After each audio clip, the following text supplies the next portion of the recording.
This is Get Inspired with Dr. Barb show. Hello, everyone. Welcome to the Get Inspired with Dr. Barb show. Today, we have a wonderful guest. She's amazing. She's an amazing expert to whom I turn myself when I had a question and a problem to solve. Her name is Nancy Gillette, and she's relationship development intervention consultant and training facilitator. She's also my friend and person who has a lot of knowledge in the area of autism spectrum and helping people on the spectrum and also their families to thrive in both school and home and probably beyond, I would say. Welcome, Nancy. Thanks so much. I'm so happy to be here today. I am just so thrilled. Nancy, if you could tell us a little bit about yourself, including what led you to this type of role, job, so to speak.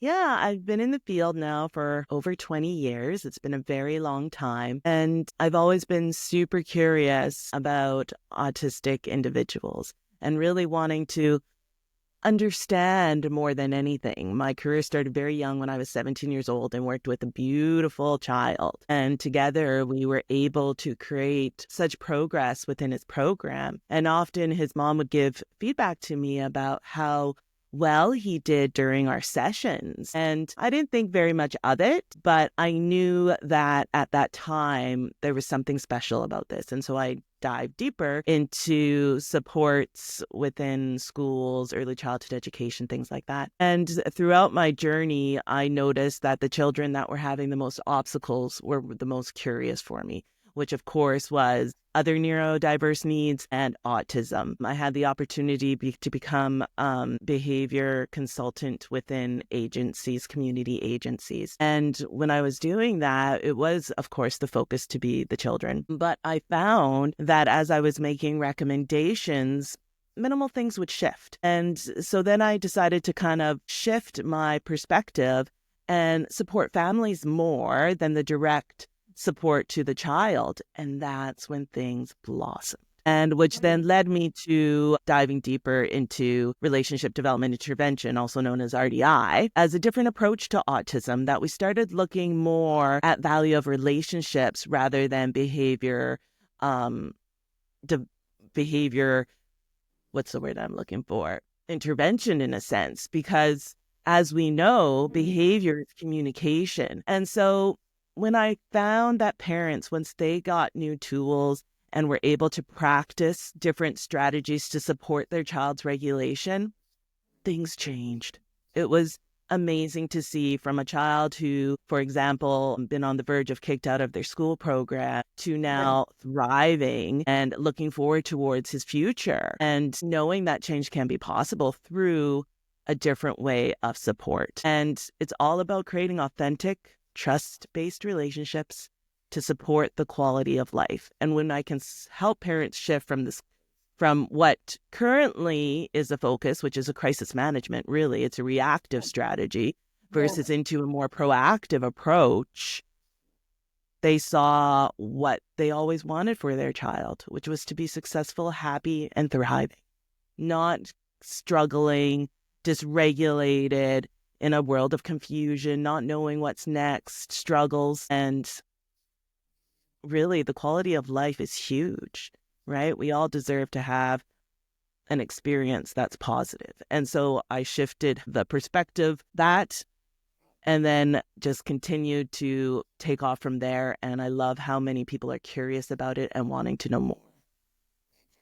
Thank you so much. And we do have to mention that you live in Canada, and that's where your work happens, so to speak. But you also have your own website, and you are doing anything you can to spread the ideas, and some of them are new ideas, new ways of thinking, and looking at neurodivergent children and people, how they can thrive in the society, in school. So my next question is, I think, kind of really pivotal, because we know that something overall is not working still for children, neurodivergent children in school, in the society.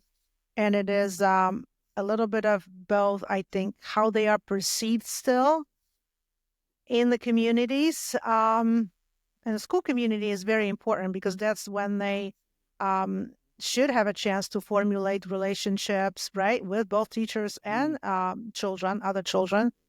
And also in the society, we know that many autistic people, adults, are not working anywhere. They are unemployed. And the percentage of those who actually work is very low. I think maybe a year ago I found the statistics and I was really kind of shocked because my thinking was, oh, wait a minute, we are supposedly doing something. It's all about inclusion, but is it really happening? And this percentage basically just says to me, no, it's not. It's not happening in practice. And it probably starts somewhere earlier before these individuals are looking for jobs. It's not all of a sudden that they can't find the jobs, but the issues and difficulties are going back to schools, how these people were looked at as children, how they were helped. What is missing, you think, in the systems, in the educational systems, and also in the society at large, not only in education, because everything is also interconnected, right? Mm. Ooh, this is such a beautiful Loaded question. question. Yeah. And I put a lot of thought into this. As you've mentioned, I am beginning the journey of online world because when I start sharing my perspective, the response is more curiosity because you're absolutely right. Things aren't working. Right. And we've had an opportunity to invest and practice a model for autistic children of applied behavior analysis. We've been doing it for a long time. But what we know, and this is what RDI really talks about, is that doesn't support quality of life. We're looking at, in the moment when we're doing ABA, we're looking at, when I got trained ABA back then, was more of the behavior modification, right? Follow through with what my request is. And then you'll get reinforced, whether it's a positive reinforcement or a negative reinforcement, right? And so we started this for individuals, and I would see these behavior plans on like activities that just weren't meaningful. So there was one student I was working with one of their goals was to tap their head. And I know from a gross, motor maybe perspective, there's some value in that. But then the child was like not participating. And I didn't understand the value when I was doing this. I was like, why do you need to tap your head? I don't see many children going around and tapping their head, right? It's not a natural request. It's And crazy. so, yeah. And so we created plans based on a development kind of process, which is important, but it's about understanding the process of development of meaning engagement, not of tasks to accomplish, right? Because really, when we look at engagement, that's the value of our life. That's how we survive in this world, right? Is engagement with this outside. And when we were just supporting on behavior outcomes. And we know that doesn't work, right? We know that the diagnoses is increasing at an alarming rate. I think I read somewhere that it's jumped 300% in the last 15 years, right? We've seen an increase in mental health within autism. We know the suicide rates are really high as well. And again, RDI has published a paper about the long-term quality of life of these individuals, and the future is pretty mean, right? And Wow. that's not okay, right? These children now have an opportunity to be in an education system, to have their needs met accordingly, and they're still coming out with such disheartening statistics as adults. Thank you so Something's much going for on. mentioning all these statistics. I was talking about unemployment and all that, but this is such a more even complicated, suicidal. It's really unbelievable. And now we in the society, what are we doing, right? If you look at this and on the surface, kind of everything is working. Yeah, there are IEP plans, everything is done by the law. We're doing everything legally. but it's not working.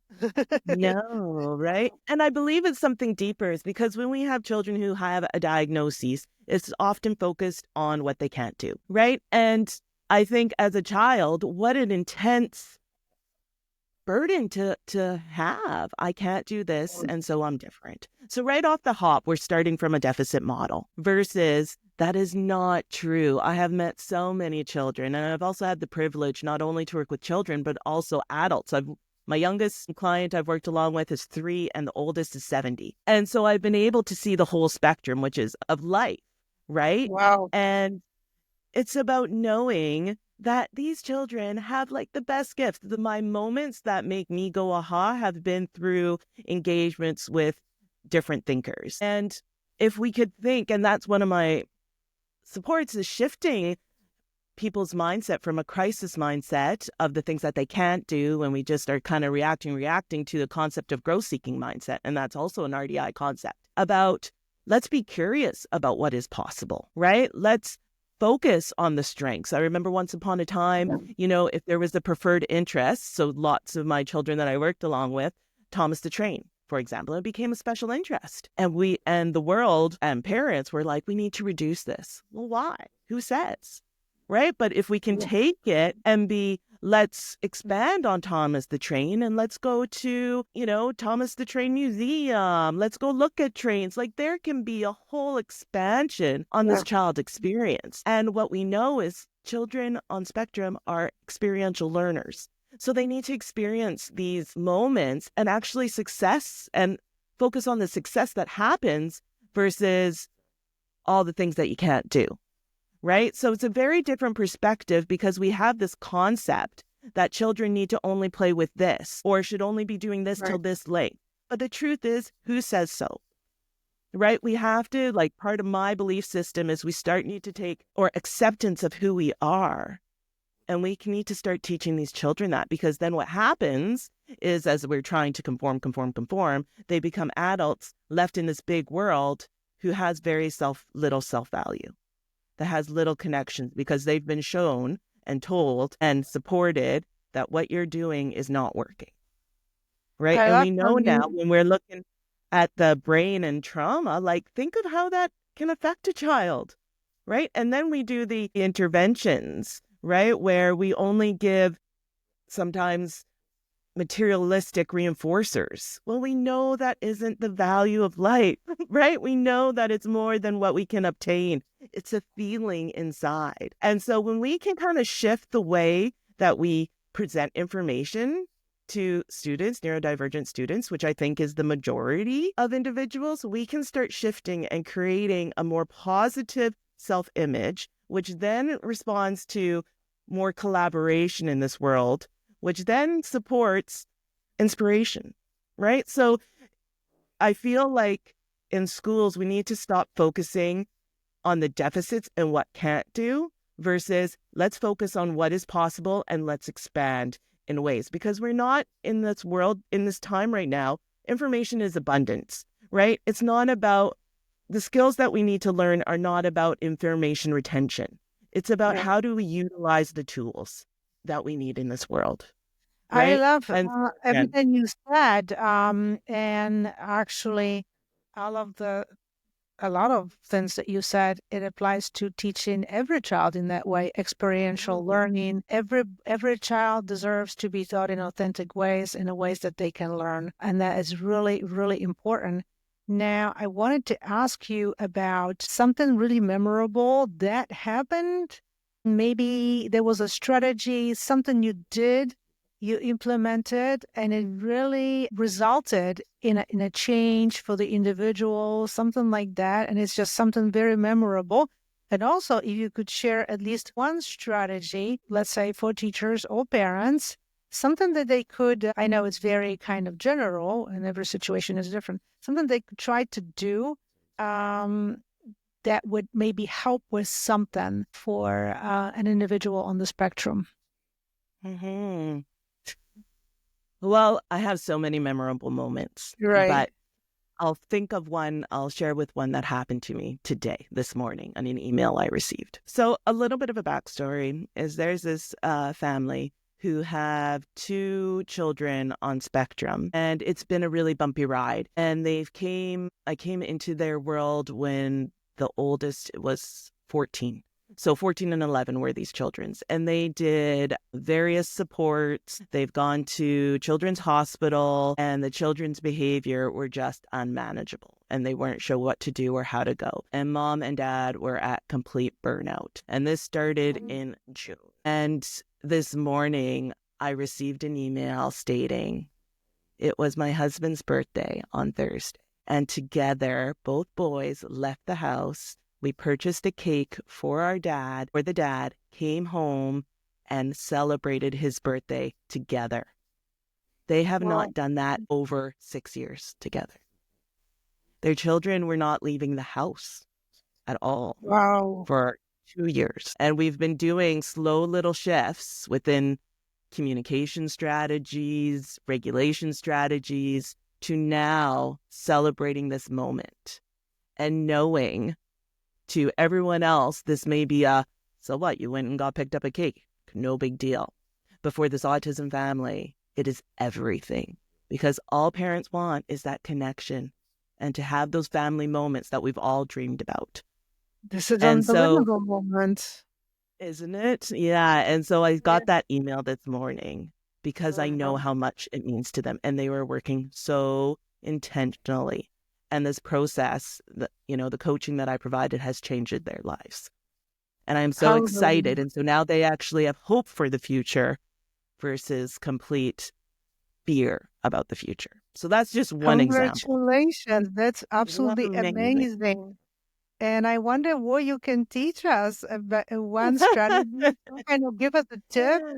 I don't want to say trick, but no, well, and this is the piece that's so cool is the strategies that I have. We've all heard them. They're not new strategies. It's about how do you implement it. So one strategy that I love is visuals. And visuals, what we think is like this PEC system or it has to look a certain way. Well, no, that's not true. PECs can be a support, but it's about how do we use the visuals for support. So for example, so many times classrooms are full of visuals, which is great, but they just become almost just decoration on the wall and we don't reference them. Versus what I want teachers to do is to slow down and to take a moment, take a pause, get the student's attention and be like, yeah, our next subject is art, but we're modeling using the reference point for the visuals, if that makes sense. So often these strategies are all implemented in schools, but we think that the student should use them, and we're not modeling how do we use visuals in a meaningful way. So youth have shared with me, well, how come I have to use it, but nobody else uses it? And the truth is we all do use visuals, but we're not saying it out loud, right? We're just doing it. Versus what I encourage is we need to model the strategies we know that are effective. But what happens is teachers, parents, support workers, we're all so busy in the day-to-day life that we forget to slow it down. We need to allow time for processing. And now, do I understand it correctly? Because if I do, then we're going to have, I hope then, of course, success with the audience. I want to make sure that I understand you correctly. So yes, visuals are everywhere, almost in every classroom. Strategies how to read, strategies how to do this and that. But if I understand you correctly, as a teacher, you need to slow down and actually figure out, help the child in using that visual. And it's not enough to say, hey, here's the visual, you got to use it. But you have to model it, which is a technique known in teaching. You model it, you show the child how you, as a person, uses this actual visual to do something that needs to be done. And it would actually help also to tell the child, hey, I'm not just teaching you how to do it because you need to learn it, but guess what? I'm using that too. I use visuals and all kinds of aids, and I'm helping myself in understanding different things and then do this think aloud and model and actually then help the child to then use it step by step. Did I get it? Yes, because what often happens, teachers are fantastic at modeling, but they're modeling the task completion that of the activity, what we're doing. What I'm encouraging is we need to model the process that we use, right? So if we're utilizing a visual for sound production, for example, right, we teach that, but we're teaching it in attachment to understanding sound production, right? What I'm encouraging is to be like, oh, I can't remember what A sounds like. I'm going to look around the room and find A and be, there it is. Right. It makes A, because what you're doing is you're modeling, utilizing the visuals within the environment in a way that supports your understanding. Right. So as So, an yeah. adult, as a teacher, you have to really be able to do it yourself, use those visuals yourself, and really then show kids how you use it, how you use those Huge. visuals, right? That's Yeah. really, you can't be afraid of doing this work and actually do it in a way that's kind of like visible, right? In not in Hmm. your head, but you gotta make this visible to the children. That is Absolutely. Right. and it's And not and then easy. teach. Yeah. And then teachers will say to me, they're like, but I have so many million things that I have to do. And I say, absolutely. One. Right. So maybe you notice one of the children in your class is struggling with transitions, right? Then that would be the one thing I would focus on. How can I be helpful with the transition? Right. So maybe I'm going to use a time timer, one of those visual clocks, but use it very intentionally and consistently, because it's a practice, right? I know many teachers that use visual timers and they're like, okay, I got 5 minutes, right? Because they're constantly assessing time, but we do that automatically within our brain, and we need to slow down to show and model for different thinkers. So So the teacher that's can say, really, listen, I'm going to show you how I use the timer when I know that I have only 5 minutes of my break left as a teacher. And that's what I do. That's how I use the timer to give myself heads up that my break is Mhm. up in 5 minutes. The teacher has to do Okay. this. And then Mm-hmm. you're right. It's already in our heads. We've automated all kinds of tasks. And it's Mm-hmm. not so easy to just step out of this and I got to slow down. I got to actually teach it. I got to show how I use it myself. But this is such an important thing that we remember, and especially for children on the spectrum who need that help and need also the connection with us, right? We Right. They need to connect with us. Yeah. And then I I take love it a that. step further within families of visuals, because teachers will forget, adults will forget. Absolutely. Our brains are full of other things going on. So then I ask or Yeah. suggest to create a visual to use visuals, right? So I'm like, put it on a sticky note, whatever. It doesn't matter, right? Because again, that's the visual support to help you remind you to use a visual support. But we I need love that that. And use because a it's a visual. different, yeah, because it's a different strategy. But if you want to promote change, we need to do things differently, right? And then there's further conversations about what true is relationship. What does that actually mean? So I Yeah. have teachers ask me, like, how do we promote connection, or, yeah, connection? And they'll say relationship. And I'll be like, okay, then what? Well, relationship. I'm like, okay, so how do you build a relationship? And Spend then time. again, and then Oh. again, you have to slow down and reflect on that, Mhm. because without building a relationship, and that's what my teen is telling me, that the most important thing teachers should do is to kind of slow down and to build a relationship. But yeah, you have to Mhm. think about it, what that means to build a Mhm. relationship. I love the strategy. And I Mhm. also love the strategy about reminding yourself about using those visuals, honestly. Yeah, Yeah. teaching world is difficult and complex and busy. We all know that. But also some of these strategies, they can be useful for other children, not necessarily children on the spectrum. A lot of children can benefit from them. So that's really very important to remember. And I also wanted to ask you about, let's say parents, they get a diagnosis and okay, my child is on the spectrum and of course, then there is a lot of questions and questions about where do I go as far as people look for information online these days, right? That's not a secret. We go check what's that, what to do. There'll be probably people asking using artificial intelligence to ask, right? How do I find help and Absolutely. all that? Are there any websites, platforms that you would recommend for parents of autistic children in the world Hmm. to kind of use, go to utilize? And also it can be yours because I know you have your own website which can connect with the parent. It can connect to what parents would like to find to learn more about the autism spectrum and how to help children. Do you know websites like that, platforms, and also tell us about your own work and website? Yes. Sure. As of websites, to be 100% honest, it's difficult to find information in a world that is abundant in information, right? So if you want to know what to do with autism, you can go on ChatGPT and ask, and it will give you similar information to doing a Google search, right? And that's part of my intention is to kind of share a different perspective about autism.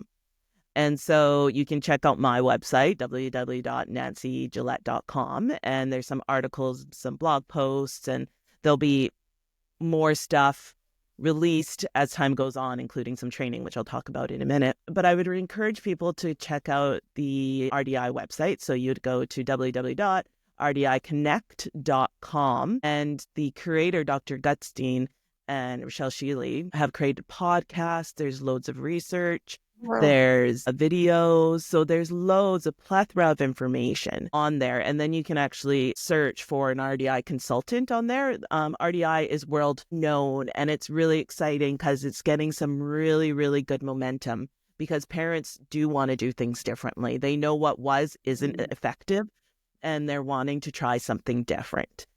So I would encourage that. And also, one thing that I think is really important to recognize is the stress that parents are feeling. And because there's some stats out there that say that symptoms of an autistic parent is similar to PTSD of someone who served in the war, right? That's massive. Wow. And Yeah. so the first thing to support a child is to support self and understanding that these children, they're amazing and they're our teachers and they're going to bring up your stuff, right? Which is very, very, very challenging. And so I encourage parents to really dig deep within themselves because they will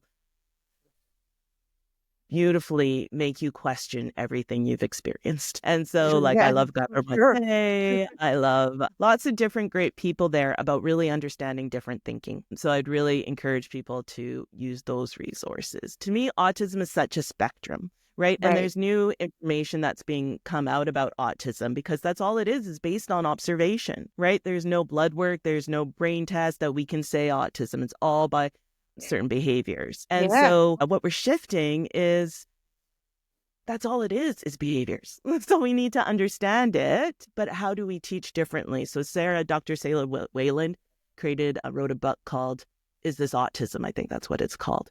And it's talking about what does the behaviors look like? What does it actually mean? And how can we support them? Right? Because It's autism, a great. lot of people make some preconceived ideas about what autism is, where it's the furthest thing from the truth, right? I It's a love it. social. And I would really encourage everybody to check the resources that you just mentioned. And how could people connect with you? Where could they find you? So if you could say, you could mention your website again, the address, and also maybe there is social media platforms where you are available. If anybody had a question or something, if you could mention these, that would be great. Yeah, so you can find me again on my website at www.nancygillette.com. So you can email me there. That's probably the best way to connect with me. Mhm. Social media is not my friend. It's a continual process of learning, but I do have my Nancy Gillette coaching on Instagram and then also Nancy Gillette RDI consultant, I think, on Facebook. As I said, this is a new world for me. This is not what I intended to do in my career because My intention was to support these beautiful different thinkers, but it is launching into an online platform because people want to know more. It These is, and I have conversations. to mention that when I turned to you, I was able to take a course through your website, and it was just like it was so short and simple, but it was so full of all kinds of cool information and strategies and helpful with understanding about my own child, and therefore was helping me in talking about people in school, teachers in school.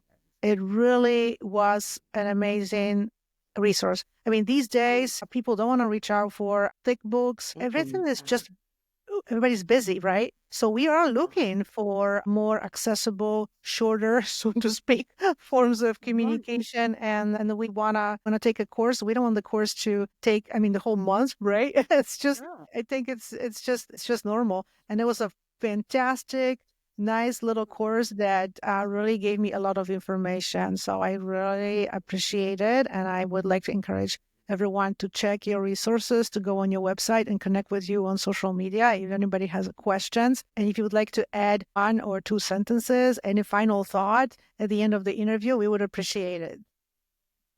Sure. The most important thing to me that I believe full body wholeheartedly is all children are born perfect, whole, and complete. Do not let labels change your thought process of who your child is. Your child, the human need is connection and love. So believe what is possible and pay attention to your mommy gut. Your mommy gut will guide you a lot, and always focus on the big picture of about quality of life. Yes, we have to do strategies, but it's possible in very small incremental changes. Like, these are not huge strategies that you have to create a room, that you have to, be a master at, that take hours of planning. It's about shifting our communication, understanding what our developmental readiness of where the person's is at, and slowing down. And of course, some other strategies. But knowing what matters most needs to be the big picture. Do not get lost in what people say that can't happen, or the meltdowns, or whichever, right? That's dysregulation. That's showing us that the child is struggling. Behavior is communication. But how can we then promote the learning that meets who the child is versus just a bombardment of demands, requests, right? Like, let's take a step back and remember the humanness, right? And that's what I truly believe wholeheartedly. Like, it's so deep for me. And I think one of the feedbacks that I've received is people can feel that from me. Like, there is everything in my being that believes this. And I know it to be true because I've supported hundreds of children and parents in a different way. And Aren't you amazing, Nancy? I was just so happy to have you on the show. And we would like to thank you and thank to all our listeners. And we would like to ask you to share this episode with anybody you know who would contribute from this from this episode. And it can be teachers, it can be parents, anybody who cares about education and who cares about, well, all children, including neurodivergent children, of course. Thank you so much. Bye-bye, everyone. Thank you. This is Get Inspired with Dr. Barb Show.